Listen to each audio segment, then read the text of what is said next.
En esta oportunidad vamos a conversar acerca de una patología bastante frecuente que motiva la visita de muchos pacientes pediátricos a los servicios de emergencia, como es el abdomen agudo. En realidad constituye un síndrome cuyo síntoma capital es el dolor abdominal, pero generalmente viene acompañado de un compromiso general en la mayor parte de los casos. Es importante que nosotros podamos esclarecer bien la importancia de hacer un diagnóstico oportuno y precoz que puede muchas veces significar la diferencia entre la vida o la muerte en algunos casos, sobre todo en los casos quirúrgicos. Es importante, por lo tanto, que presten mucha atención a este tema, que de seguro tendrán la oportunidad de estar frente a él en muchas de sus guardias hospitalarias. Es importante tener en cuenta que todo paciente que llega a la emergencia con dolor abdominal agudo llega en medio de un contexto especial. Los padres están sumamente afligidos, preocupados por lo agudo del dolor en sus pequeños pacientes. El paciente en sí se encuentra muy irritable, quejumbroso. En primera instancia, a veces es difícil poder llegar de inmediato a hacer una disquisición si se trata de un dolor abdominal de causa médica o quirúrgica. Por suerte, las causas médicas son las más frecuentes. Sin embargo, es importante que las causas quirúrgicas podamos diagnosticarlas de manera oportuna para que puedan recibir el tratamiento quirúrgico también de manera oportuna y evitar complicaciones o secuelas a posteriori. Todo paciente que llega a la emergencia con un dolor abdominal agudo es visto en primera instancia en el triaje. Muchas veces con una anamnesis corta y un examen clínico rápido podemos determinar si estamos frente a un cuadro médico o a un cuadro quirúrgico. A veces no resulta tan fácil y es necesario que el pediatra muchas veces haga una anamnesis más prolija y un examen clínico más detallado y recurra a algunos exámenes auxiliares para precisar la causa. Es importante que lo hagamos de manera rápida y oportuna si requiere esta patología un tratamiento quirúrgico, estableciendo la prioridad de su atención con la finalidad de evitar complicaciones que pudieran darse por un diagnóstico tardío.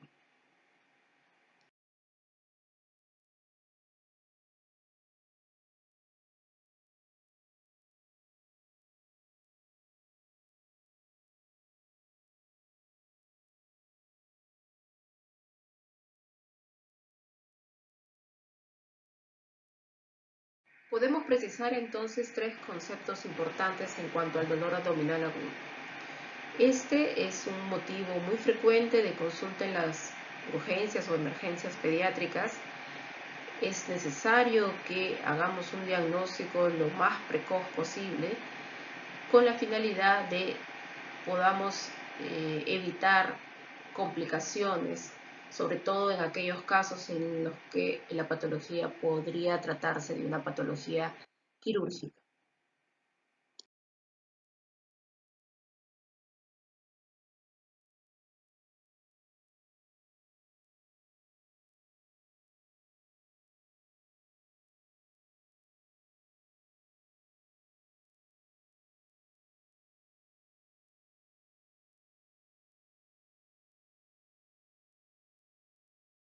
Cuando nos encontremos frente a un paciente con dolor abdominal agudo, es importante analizar tres factores. El primero, el que está en función al origen y de las vías nerviosas a las cuales se va a transmitir este dolor, la localización del mismo y su intensidad.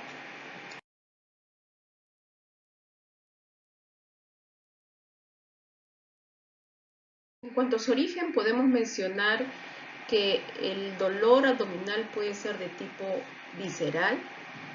Esto es porque los receptores en las vísceras huecas o sólidas en el peritoneo visceral tienen determinadas características como son. Generalmente son dolores poco precisos, lentos, mal localizados y difusos. Hay una sensación muchas veces de quemazón o incomodidad. El paciente no adopta una posición antálgica y está asociado generalmente con ansiedad, sudoración, náuseas, vómitos, taquicardia, hipotonía y palidez.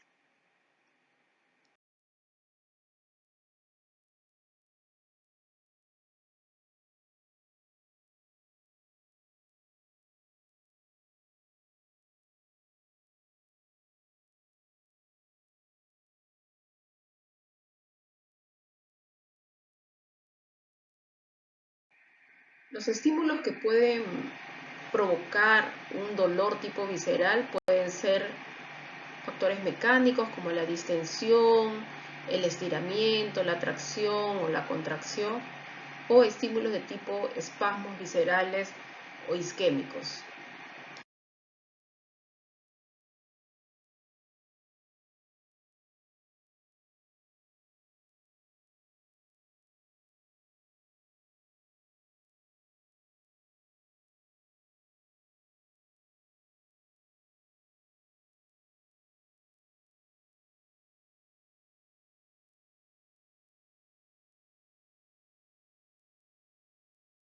A diferencia del origen del tipo de dolor somático o peritoneal, donde los receptores son el peritoneo parietal, la piel y los músculos, van a existir diferencias significativas. Esto va a tener una transmisión rápida, bien localizada, punzante, son dolores muy intensos, hay una quietud absoluta por parte del paciente por el incremento del dolor al movimiento. Este es producido por la eliminación de metabolitos tisulares que aparecen en la inflamación o en la isquemia. La posición antálgica es lo característico, ¿no? El paciente no se quiere mover para evitar el incremento del dolor y que ante cualquier maniobra o movimiento este se pudiera exacerbar.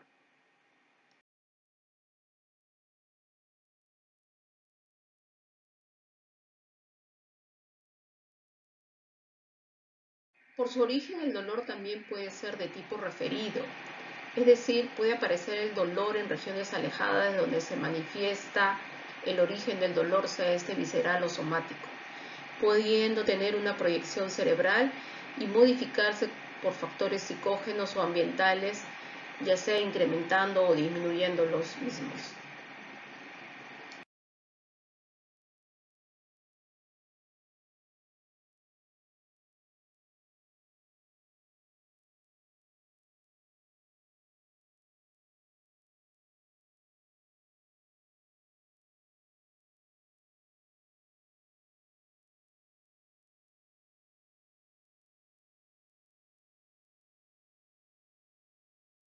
Aquí algunos ejemplos de tipo de dolor referido, por ejemplo, el dolor referido a la escápula derecha, en aquellos casos donde la patología sea a nivel de vías biliares.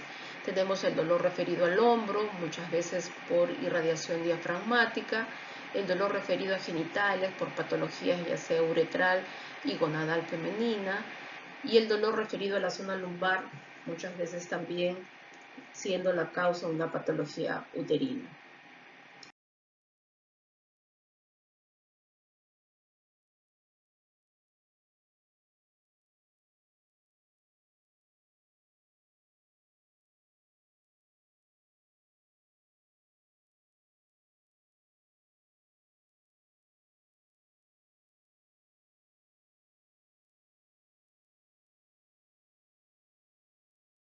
Importante es también tener en cuenta la localización del dolor abdominal agudo.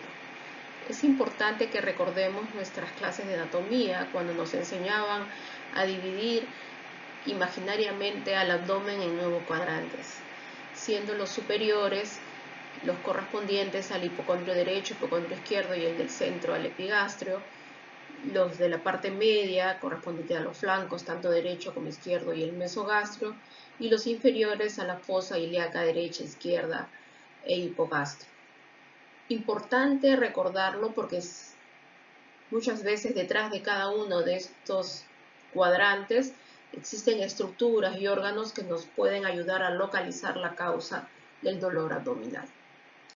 Por ejemplo, algunos de los órganos que representan significativamente algunos de los cuadrantes, como vemos por ejemplo el hipocondrio derecho, al hígado, que abarca gran parte de este cuadrante, como vemos al mesogastrio y los flancos representados por las asas intestinales, tenemos a la fosa ilíaca derecha, al apéndice, su máximo representante.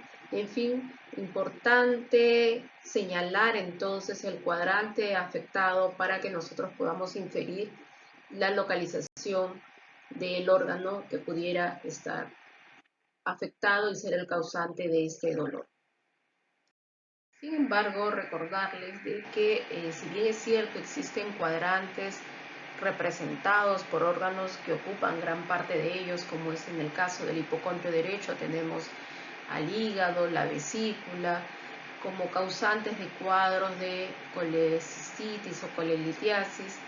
También recordar que a veces la cercanía o vecindad con otros órganos, como por ejemplo en el caso del pulmón derecho, pueden verse afectados o el paciente referir dolor en el hipocondrio derecho cuando las patologías pueden corresponder a neumonías basales del lado derecho. Y el hipocondrio izquierdo tenemos el gran representante que es el vaso, los cuales van a manifestar un dolor, generalmente en algunos casos en los cuales puede haber un traumatismo esplénico. Asimismo, recordar algunas localizaciones, por ejemplo, como el epigastrio, donde parte del lóbulo izquierdo del hígado va a estar presente en este cuadrante, el páncreas en su gran magnitud, las vías biliares, parte de ellas también pueden referir un dolor en ese nivel, el esófago, el estómago, las esofagitis, las gastritis, las enfermedades por reflujo gastroesofágico y las úlceras pépticas pueden estar en relación a un dolor a ese nivel, así como la porción alta del intestino delgado. En la región periumbilical tenemos, por ejemplo, la porción distal del intestino delgado, parte del ciego y del colon proximal, como estructuras que se ubican a este nivel en la región alrededor del ombligo, periumbilical. En la región suprapúbica tenemos nosotros a la región distal del intestino grueso, a las vías urinarias. En los casos, por ejemplo, de cistitis, va a haber un dolor muchas veces localizado en esta región suprapúbica. Y también recordar los órganos pélvicos en los casos de dismenorreas o enfermedades inflamatorias pélvicas, ¿no? Por su localización, nosotros sabemos que la región suprapúbica puede referirnos dolores relacionados a las vías urinarias o a los órganos genitales internos. Y en el caso de dolores localizados en la región sacra, tener en cuenta que estos pueden tener un origen en la región del recto. En cuanto al dolor abdominal localizado en la fosa ilíaca derecha, recordar que la apendicitis sigue siendo la patología más frecuente localizada en este nivel, así como la enfermedad de Crohn y la adenitis mesentérica. Así como hemos evaluado el dolor abdominal de acuerdo a su origen y a su localización, también tener en cuenta la intensidad del mismo. Muchas veces los dolores de intensidad leve pueden deberse a causas inflamatorias o hemorrágicas. En cambio, aquellos dolores muy intensos o de dolor moderado pueden tener una causa de tipo obstructiva, y aquellos en los cuales se asocian o interfieren con el sueño, hay que tener en cuenta aquellos casos en los cuales puede ser muy sugerente una causa de fondo, una causa orgánica. Es importante también tener en cuenta el carácter del dolor abdominal agudo. Este dolor puede ser de tipo continuo, generalmente en todos aquellos procesos inflamatorios agudos, entre ellos, por ejemplo, el dolor apendicular. Tenemos dolores tipo punzante, generalmente en los casos de obstrucción del tracto gastrointestinal o genitourinario, y aquellos dolores difusos que pueden estar debidos a circunstancias anteriormente descritas, pero de una evolución en el tiempo que pudieran tener ya una característica ya no localizada, sino difusa, dada la evolución en el tiempo.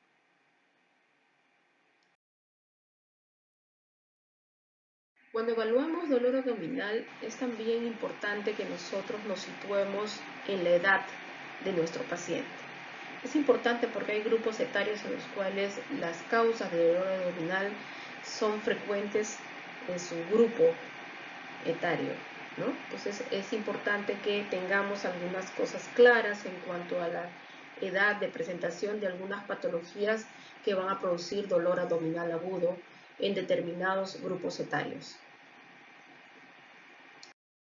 En el grupo de los recién nacidos, un dolor abdominal en este grupo etario está generalmente en relación a malformaciones congénitas, tanto del aparato digestivo o extradigestivo. Es muy raro que un dolor abdominal agudo en un recién nacido se deba a una causa médica. Por eso, todo recién nacido con signos de dolor, de una gran distensión abdominal, es importante que nosotros agudicemos nuestro diagnóstico, porque en la mayor parte de ellos, los diagnósticos que corresponden a este dolor abdominal son de causa quirúrgica. Por ejemplo, la malrotación, los vólvulos intestinales, la atresia, las bandas duodenales, las atresias yoyunales o ileales, el tapón meconial, etc. Es muy importante. Aquí, a diferencia de lo que habíamos dicho al inicio, en que la mayor parte, en promedio, de causas de dolor abdominal agudo son causas médicas, si nosotros hablamos de la población de recién nacidos, la mayor parte de ellos que cursan con dolor abdominal corresponden a patologías de tipo quirúrgicas por malformaciones congénitas que pudieran haber traído desde el nacimiento. Asimismo, mencionarles también que tenemos otros ejemplos como la enfermedad de Hirschsprung, la obstrucción intestinal por adinamia congénita, la ectropia o atresia anal, la duplicación intestinal, también causas extradigestivas como el onfalocele, la ectropia vesical, hernia diafragmática. Como ven, muchas de ellas causas quirúrgicas como motivo de dolor abdominal en este grupo. Podemos apreciar las causas de dolor abdominal de acuerdo a los grupos etarios, viendo en el caso de los lactantes, como les mencionaba, generalmente las invaginaciones intestinales, las gastroenteritis, las hernias complicadas, los divertículos, la espilonefritis, torsiones testiculares, son las causas más frecuentes de patologías en este grupo etario. Ya el niño preescolar, entre los 3 y 11 años, empieza la apendicitis a ser una de las causas más frecuentes de dolor abdominal agudo, así como el divertículo de Meckel, las neumonías, que muchas veces pueden ser como causa médica de dolor abdominal, pero que pueden llevarnos a confusión. Y en los adolescentes, obviamente, las posibilidades se incrementan de que esos dolores abdominales de inicio brusco puedan corresponder a la apendicitis. Sin embargo, muchas de las patologías médicas, como habíamos mencionado, la enfermedad inflamatoria pélvica, la colicistitis, las neumonías, las airitis mesentéricas, las patologías anexiales, pueden ser patologías que pueden causar un dolor abdominal agudo en cada uno de estos grupos etarios. Hacer un diagnóstico de causa del dolor abdominal agudo no es sencillo muchas veces, ¿no? Para ello, recordar siempre que necesitamos de estos 3 pilares importantes: tomar una buena y adecuada historia clínica, un buen examen físico y exámenes auxiliares que puedan ayudarnos a confirmar nuestras sospechas clínicas.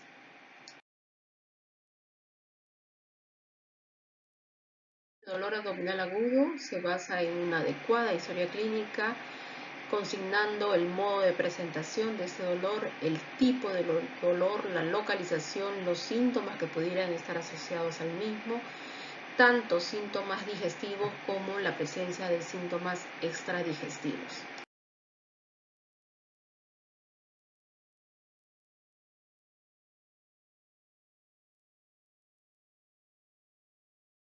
Es importante tener en cuenta que para hacer un diagnóstico de causa del dolor abdominal agudo es importante que confeccionemos una historia clínica la cual debe ser lo más detallada posible.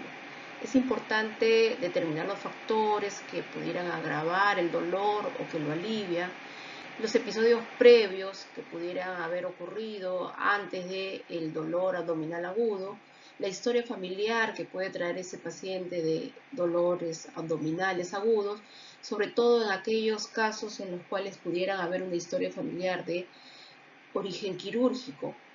Los modos de presentación es importante señalar cómo empezó de manera aguda, gradual o intermitente.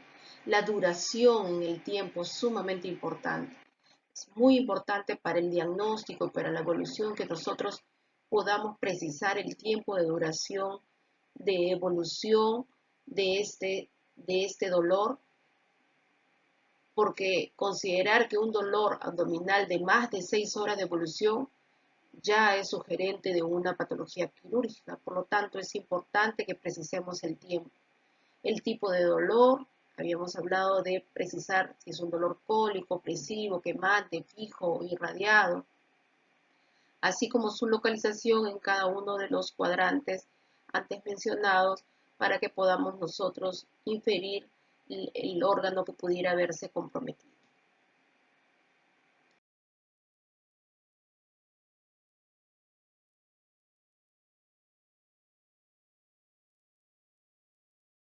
Es importante también tener en cuenta los síntomas que pueden estar asociados al dolor abdominal agudo, como son los síntomas digestivos, los vómitos, que generalmente nos orientan siempre hacia una patología quirúrgica, sobre todo si estos se caracterizan por ser persistentes o de característica biliosa, posteriores al dolor, si hay diarrea o estreñimiento, es importante. Muchas veces una historia de estreñimiento nos ha llevado a muchas veces a confundirnos planteando diagnósticos quirúrgicos cuando las causas muchas veces son estreñimientos crónicos.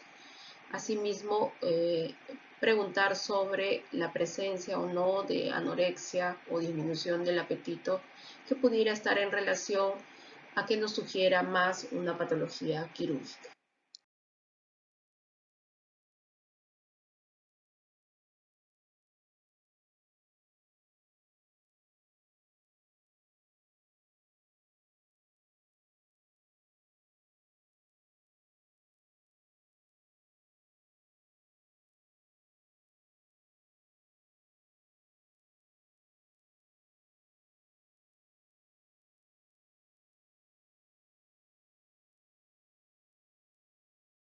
Uno de los síntomas asociados de tipo extradigestivos tenemos a la fiebre, la cefalea, los síntomas respiratorios, los síntomas urinarios, los síntomas ginecológicos, sobre todo si estamos frente a un adolescente, valorar los procesos intercurrentes, la medicación que recibe, antecedentes traumáticos, alérgicos o enfermedades de fondo. Entonces es muy importante que no solamente enfoquemos el problema hacia el dolor abdominal y sus características, sino también a aquellos otros síntomas extradigestivos que puedan estar asociados a este dolor abdominal, que nos pueda dar una mejor orientación hacia la causa de este abdomen agudo.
En cuanto al examen clínico, nosotros debemos evaluar en primer lugar el estado general del paciente, valorar su estado de hidratación, sus funciones vitales, temperatura, presión arterial, frecuencia cardíaca, respiratoria, llenado capilar, para descartar también la presencia de otros focos infecciosos que pudieran estar en las meninges o estar en el aparato respiratorio, en, en las vías urinarias o en los oídos, nariz, garganta, como otros focos infecciosos causantes de este dolor abdominal.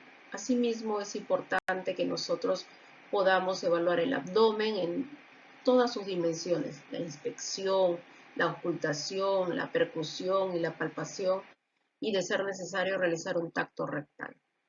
Un examen clínico minucioso, sumamente importante cuando estemos frente a una patología de abdomen agudo.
Durante la palpación y percusión en el examen clínico debemos tener en cuenta la presencia y extensión de la rigidez muscular de la pared abdominal, asimismo tener presentes los puntos dolorosos abdominales más relevantes como son, por ejemplo, el signo de McBurney, ese signo que ven ustedes en la figura.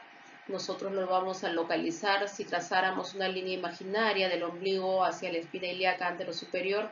En el tercio externo encontramos, presionamos, como lo indica la figura, en ese punto, y de ser positivo, de referir dolor intenso el paciente al presionar ese punto, es un signo positivo a apendicitis. Sin embargo, también existe otro signo, como es el signo de Bloomberg, es el signo que se produce cuando hacemos una descompresión brusca del abdomen y que tiene gran importancia porque revela irritación peritoneal. Puede ser característico en la fosa ilíaca derecha, por ejemplo, de una apendicitis perforada con ya compromiso peritoneal. Este signo de Bloomberg es también conocido como signo del rebote. Y hay otros signos, como por ejemplo el signo de Murphy, que es aquel que se refiere al dolor y la posterior apnea, que es el cese de la respiración, que siente el paciente cuando éste realiza una inspiración profunda mientras se realiza una palpación o compresión por debajo del reborde costal derecho, es decir, en el área de la vesícula biliar, en el hipocondrio derecho. Este signo positivo, ¿no?, nos va a indicar una patología de las vías biliares. También es importante tener en cuenta la sensibilidad cutánea, la sensibilidad que puede tener esta pared abdominal, la presencia de masas abdominales, si hay orificios herniarios y los signos de irritación peritoneal como el mencionado, el signo de Bloomberg o signo de rebote, por ejemplo, la matidez hepática característica, ¿no?, en la cual es necesario que nosotros podamos ver o no la presencia de líquido a ese nivel y libre en cavidad abdominal y descartar aire libre intraperitoneal y la distensión de asas intestinales.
En cuanto a los exámenes auxiliares, hay que tener en cuenta de que estos van a complementar los diagnósticos clínicos planteados.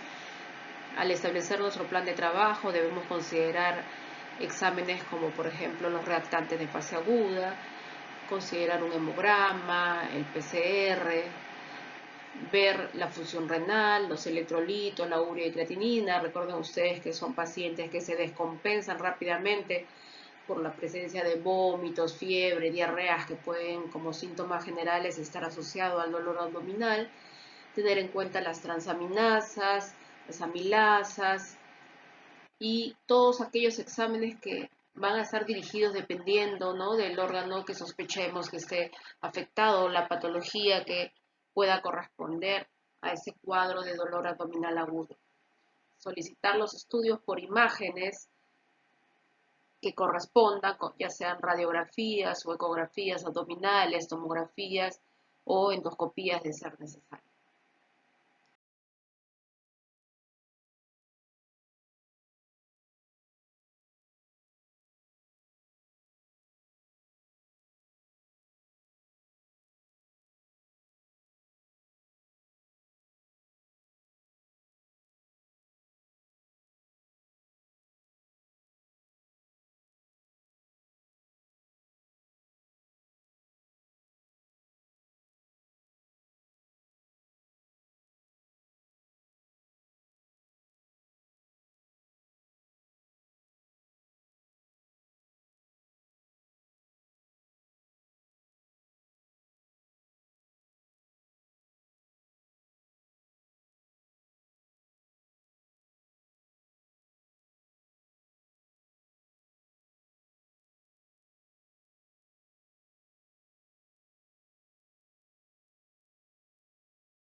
Es importante cuando estamos frente a un abdomen agudo establecer el diagnóstico diferencial.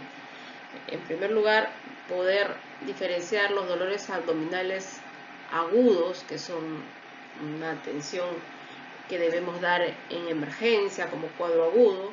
Sin embargo, hay muchas patologías que pueden cursar con dolores abdominales, pero constituyen urgencias pediátricas, como son la gastroenterocolitis aguda, la neumonía, la miocarditis, el coma diabético, la meningitis, las intoxicaciones, las litiasis urinarias, que pueden ser dolores abdominales secundarios o dentro de un contexto de otras patologías que son fuera de la cavidad abdominal.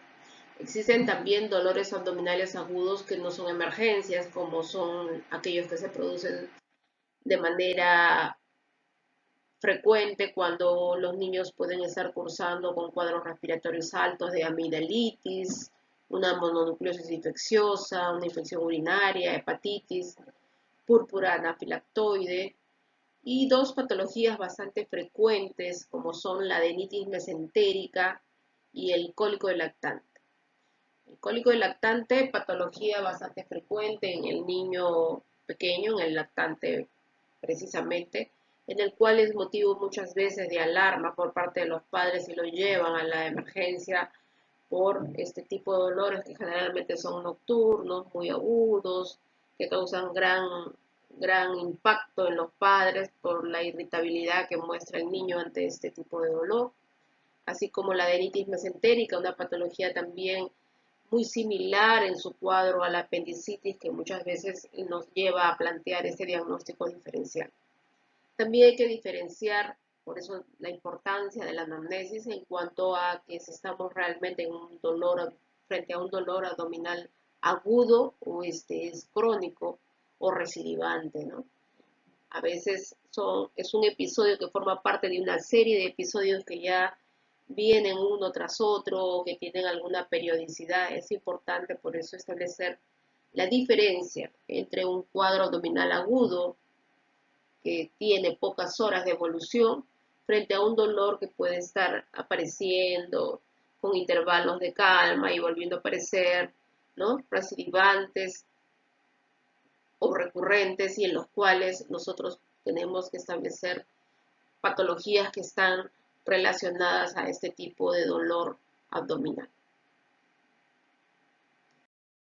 En cuanto al diagnóstico diferencial, les decía yo, importante tener en cuenta algunas patologías frecuentes en los casos de abdomen agudo, como es la adenitis mesentérica. Cuadro que se caracteriza por estar presente en el niño mayor de 3 años. Coincide generalmente esta historia que trae el niño de un proceso de vías respiratorias altas, puede tener fiebre, tos, rinorrea, odinofagia, previo al dolor abdominal, el cual se caracteriza por ser un dolor difuso que se ubica en el cuadrante inferior derecho por el aumento de los ganglios mesentéricos, presencia de náuseas sin vómitos, menos frecuente va asociada a la anorexia. Como les mencionaba, es un cuadro que simula mucho la característica y por la localización del dolor una apendicitis, ¿no? Es importante que dentro de los exámenes auxiliares que nosotros solicitemos es que probablemente una radiografía de abdomen no vamos a ver mayores alteraciones, casi no se visualizan, pero en el caso de una ecografía abdominal sí podría ser más específica para visualizar la presencia de linfadenopatías generalizadas. Entonces es importante que nosotros tengamos en cuenta esta patología como una patología frecuente en este grupo etario, mayor de 3 años de edad. Aquí precisamente vemos una ecografía abdominal donde se puede ver la presencia de unos ganglios linfáticos de gran tamaño, no bien definidos, ¿no? Lo cual hacen el diagnóstico. Entonces, la ecografía es un examen que nos va a ayudar mucho para la precisión de este diagnóstico. Y vemos otra patología frecuente como es la atresia duodenal, la cual vemos en los niños más pequeños, como lo habíamos mencionado, caracterizada por esta embriopatía del intestino craneal, caracterizada por la anulación de una porción, la primera porción generalmente del intestino, que es el duodeno, habiendo un bloqueo de esta primera parte del intestino que se conoce como atresia duodenal. Nosotros vemos hacia la derecha la imagen radiológica característica de esta patología, que es la doble burbuja, donde señalan las flechas por esta patología, donde nos va a dar esta imagen característica de la doble burbuja. Es también importante tener en cuenta esta patología, la atresia duodenal, frecuente en los recién nacidos. Es caracterizada por la ausencia o bloqueo de la primera parte del intestino, o sea, del duodeno, que produce síntomas característicos como una gran distensión abdominal, vómitos en el niño recién nacido. Muchas veces este diagnóstico ya hoy en día se puede hacer de manera antenatal, los cuales van a ser confirmados con el apoyo de este examen complementario, como son las radiografías, donde podemos ver hacia la derecha en la clásica imagen en doble burbuja que corresponde a la atresia duodenal. Aquí tenemos otro ejemplo de cuadros obstructivos que causan un dolor abdominal agudo en los niños recién nacidos, como es la atresia ileal, que produce también una gran distensión abdominal en el neonato. Estas atresias intestinales congénitas tienen una incidencia de entre 1 en 2000 o 1 en 5000 partos, por lo que la detección y el manejo de esta entidad es relevante, que nosotros podamos sospechar ante el inicio de estos síntomas a tan temprana edad.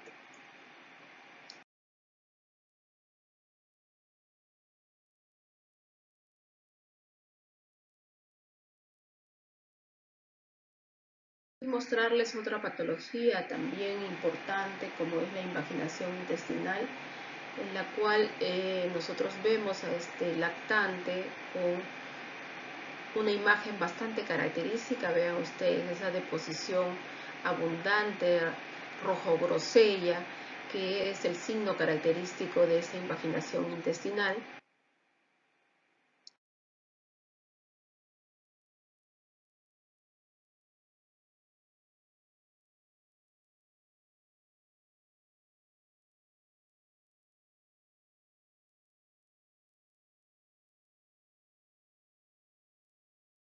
Invaginación intestinal es frecuente en niños de 4 a 12 meses de edad. Se caracterizan por presentar episodios bruscos de diarrea aguda, llanto, irritabilidad, sudoración, palidez. Y lo característico es lo que habíamos visto en la foto anterior, esa deposición con sangre y moco acompañada o no de vómitos.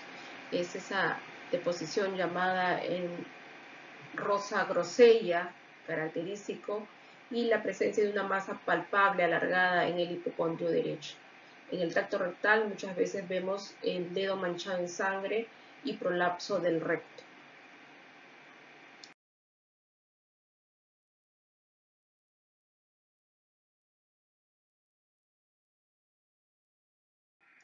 Nosotros vemos que la invaginación intestinal, aquí en la imagen ven ustedes que llamamos así invaginación intestinal al deslizamiento de una parte del intestino dentro de otra asa, ¿no? Vemos nosotros cómo se introduce una parte dentro de la misma asa contigua, de tal manera que produce un cuadro de intususcepción. Esta invaginación intestinal es bastante frecuente en los niños pequeños, también de 4 a 12 meses de edad, y es importante que la tengamos en cuenta como una patología también ya del niño lactante. Aquí en esta gráfica podemos ver claramente la invaginación intestinal como el deslizamiento de una parte del intestino dentro de la porción contigua del intestino, cómo se introduce en ella para producir este cuadro de intususcepción que produce esta invaginación intestinal.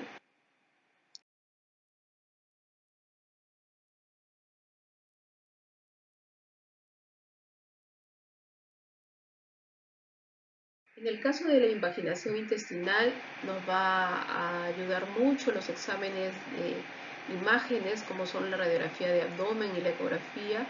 En la radiografía de abdomen nosotros vamos a visualizar ausencia de aire en el ciego y en el colon ascendente, una imagen de masa de densidad agua siguiendo el trayecto de colon ascendente o transverso. Y en la ecografía, como ven ustedes en la imagen, la característica imagen de dona o de escarapelo.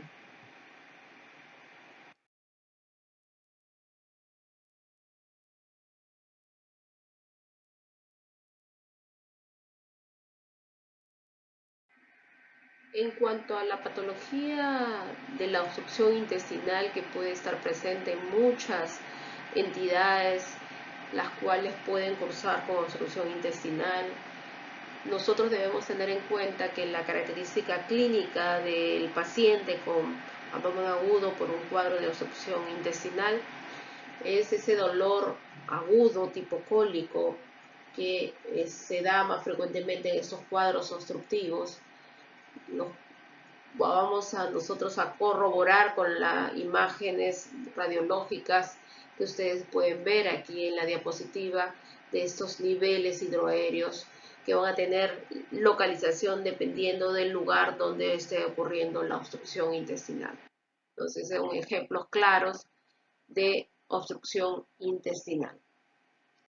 Una patología médica también frecuente en los pequeños, en los recién nacidos, es la presencia de la enterocolitis necrotizante, generalmente secundaria a un cuadro escéptico. Muchas veces estos niños presentan estos cuadros también de distensión abdominal marcada, con distensión de asas, donde señalan las flechitas, ven ustedes el engrosamiento de las asas intestinales y la presencia de un plastrón de asas intestinales como características de esta patología grave que afecta generalmente a los recién nacidos, que se presenta cuando realmente tenemos un intestino grueso que se inflama, que daña en ocasiones y mata el tejido del colon del bebé. Aquí tenemos a la estenosis hipertrófica del píloro. También es una patología que, si bien es cierto, puede no producir un dolor abdominal muy agudo, pero sí trae una historia que muchas veces puede ser motivo de visita a las emergencias, porque la presencia de los vómitos y la distensión abdominal puede alarmar a los padres, y que nosotros, al descubrir el abdomen del niño, muchas veces podemos evidenciar, como se ve en la imagen, la presencia de esa oliva, ¿no? Y la presencia de esa estenosis del píloro, ¿no? Esa estenosis hipertrófica del píloro que puede ser la causante de este cuadro también doloroso abdominal y de vómitos explosivos en los niños menores de 3 meses. En cuanto al cólico del lactante, les mencionaba de que es una de las patologías más frecuentes que motiva la visita de los padres a los servicios de emergencia por el dolor agudo y el llanto intenso, paroxístico que presenta ese lactante. La característica de este tipo de cólico es que generalmente se da más de 3 horas al día, en una frecuencia de más de 3 veces a la semana, y en niños que generalmente tienen una edad de menor de 3 meses, ¿no? Entonces, el 3-3-3 característico del cólico del lactante, y que mágicamente, como le digo yo a muchos de mis pacientes, desaparece o se da una menor incidencia cuando el niño pasa esta barrera de los 3 meses, donde ya el cólico desaparece como por arte de magia, ¿no? Es parte de la evolución que muchos de estos niños tienen durante esta primera etapa de su vida, en la cual el cólico va a ser una característica que los padres suelen alarmarse mucho. El niño va a tener mucha inquietud, va a estar molesto, va a estar irritable, agitado. Y la característica es que muchas veces estos dolores intensos se dan sobre todo en las noches, ¿no? Donde motiva, como les digo, su visita urgente a los servicios de emergencia, El niño parece que tuviera hambre, pero a la vez al ponerle la tetina, el niño sigue llorando o no puede comer por el dolor tan intenso. O sea, tiene hambre, pero a la vez tiene el dolor. No se calma ni siquiera con la comida. El estreñimiento puede estar presente, puede haber meteorismo, puede haber timpanismo, el examen clínico y muchas veces vamos a poder evidenciar gran eliminación de gases por la vía rectal. En el grupo etario ya del niño escolar o adolescente, nosotros vamos a visualizar patologías que están en relación ya a un componente de genitales internos, como son la enfermedad inflamatoria pélvica por rotura del folículo de Graf en la mitad del ciclo, ¿no? Dolor por derrame de sangre y líquido folicular en la cavidad abdominal, lo cual produce una gran hipersensibilidad pélvica, dolor abdominal, ¿no? Que es importante, sobre todo si estamos frente a un adolescente, una niña en edad pues ya menstrual, en que podamos nosotros preguntarle sobre sus ciclos menstruales, sobre el tiempo, la última regla, para que podamos nosotros precisar este diagnóstico tan frecuente en este grupo etario.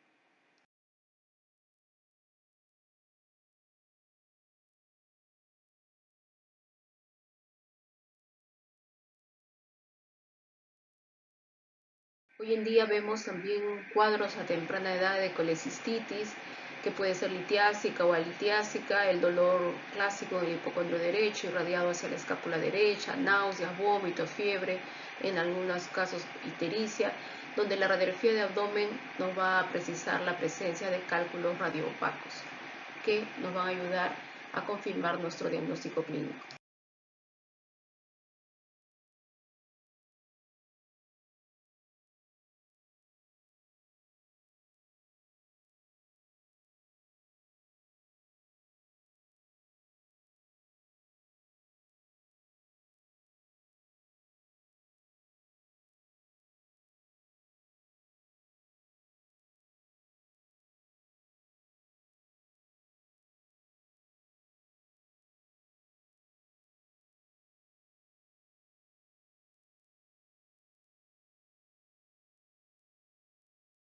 Pancreatitis aguda también nos va a producir un gran dolor en epigastro que puede irradiarse hacia la espalda y que se exacerba con la ingesta de algunos alimentos y va acompañada de náuseas, cursa con elevación de las amilasas y lipasas y la ecografía abdominal nos permite muchas veces inicial y haciéndole un seguimiento nos permite pues corroborar este diagnóstico.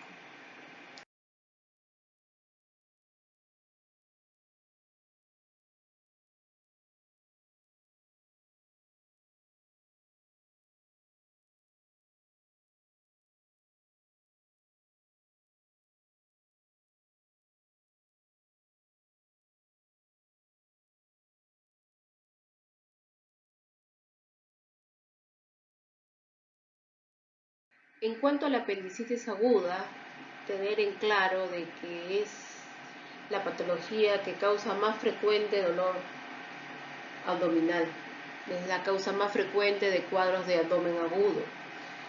Es importante que nosotros tengamos en claro que es una patología que se da predominantemente en el niño preescolar, también se da en el adolescente, pero con mayor incidencia en el preescolar, en una relación de 3 a 2, mujer-hombre, en países subdesarrollados, de raza blanca y en épocas de verano, se dice en cuanto a los datos epidemiológicos. Asimismo, es un dolor que tiene determinadas características. Generalmente es un dolor que se inicia a nivel de la región epigástrica o la región periumbilical en primera instancia. Luego es un dolor que posteriormente se hace localizado en el nivel de la fosa ilíaca derecha.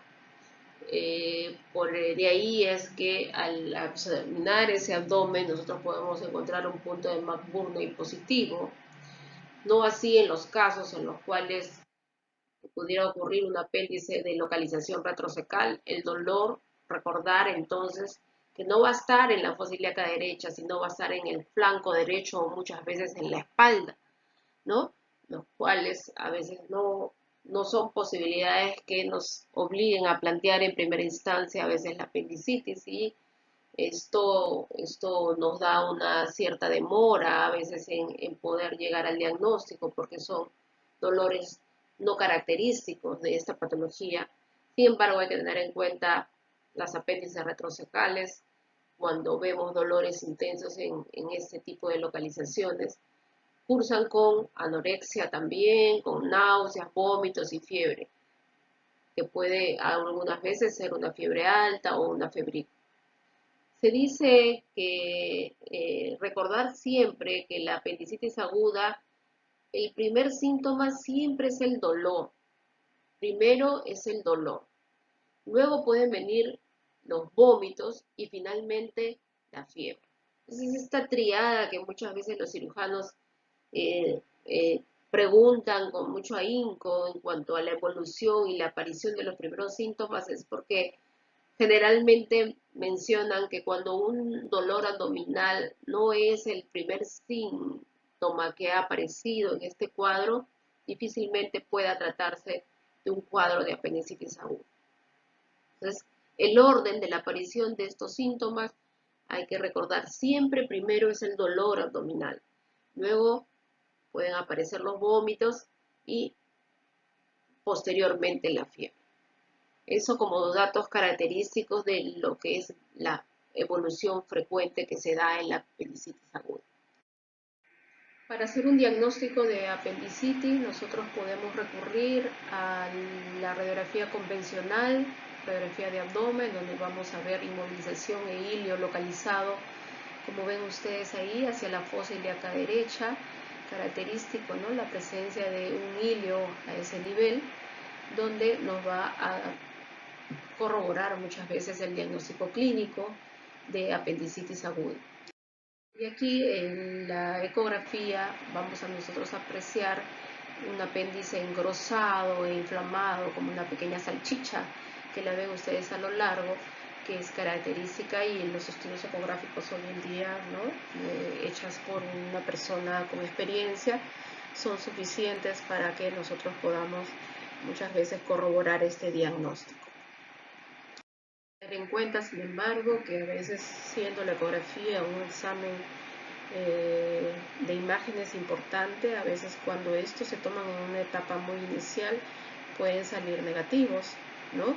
Mostrándonos un diámetro apendicular normal y mínimos cambios inflamatorios, lo cual a veces puede confundirnos y podemos nosotros enviar a casa al paciente descartando esta posibilidad. Por eso que la clínica siempre va a ser lo que manda, como decimos, ¿no? Hay que ver la evolución, hay que mencionar los signos de alarma. Un diagnóstico no se hace solo con una imagen, se hace con el conjunto tanto de la historia clínica, el, el examen físico y los exámenes complementarios. Los hallazgos del examen clínico en una apendicitis, nosotros podemos observar a un paciente con cierto rubor facial, probablemente por la fiebre, colocado en postura antálgica, trata de evitar realizar movimientos, una peristalsis disminuida, o sea, ruidos hidroaéreos que pudieran estar disminuidos o abolidos.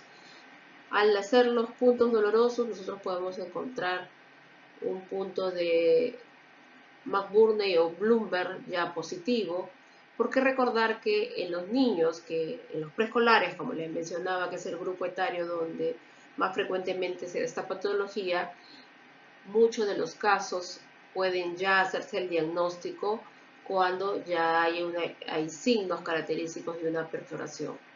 Entonces el cuadro se va a caracterizar por tener ya signos no solamente de dolor abdominal localizado, sino cierto grado de peritonismo. Entonces es importante que nosotros hagamos un diagnóstico precoz, oportuno, porque la posibilidad de ir hacia una peritonitis es bastante frecuente, ¿no? En estos cuadros clínicos.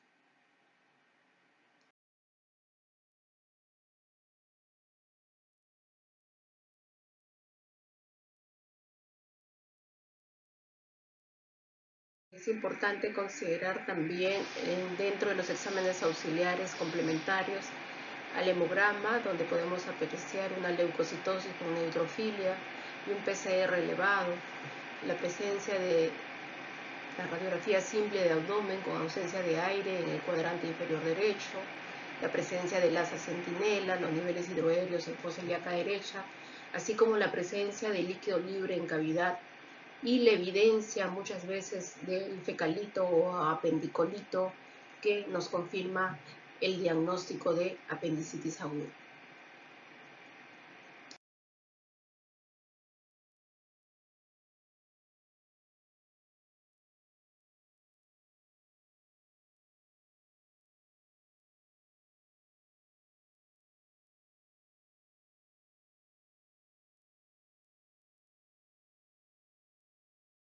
En cuanto al tratamiento de los casos de abdomen agudo, obviamente va a estar en función a la causa del problema del dolor abdominal. Hay muchas controversias en cuanto al uso de analgésicos para calmar el dolor. Si en primera instancia los padres ante un primer dolor abdominal eh, le administran analgésicos, antiespasmódicos, muchas veces van a lograr calmar parcialmente el dolor y lo único que se puede conseguir es dilatar más el tiempo en el que puedan llevarlo a un servicio de emergencia. El tiempo transcurrido va a ser importante porque a mayor tiempo y demora en el diagnóstico tenemos más riesgo de que pudiera ya estar frente a una complicación como es la peritonitis. Cuando el diagnóstico no está claro, es preciso que hospitalicemos a ese paciente, que observemos al mismo hasta lograr estabilizarlo y luego, una vez que el paciente que se encuentra en una primera instancia deshidratado, probablemente por los vómitos, las diarreas, nosotros hemodinámicamente lo estabilicemos y podamos nosotros en ese tiempo evaluar bien el dolor abdominal, evaluar bien el contexto de la exploración clínica y los exámenes auxiliares, y de acuerdo a esta evolución nosotros podríamos plantear más claramente el diagnóstico de la causa de ese dolor abdominal agudo.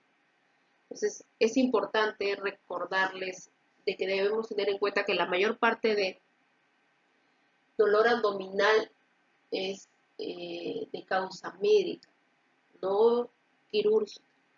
Existen muchos casos en los cuales puede ser quirúrgico, pero la mayor parte se da de causa médica. Entonces hay que tener en cuenta esa característica y que cuando este dolor va más allá de 6 horas de evolución, es muy sugestivo también de una patología quirúrgica a tener en cuenta. Por eso que es importante, como les había mencionado, dentro del diagnóstico establecer una adecuada historia clínica, una buena exploración física y el complementarlo con exámenes auxiliares que nos van a ayudar a poder confirmar nuestra sospecha clínica. Bien, eso sería todo. Muchas gracias por su atención.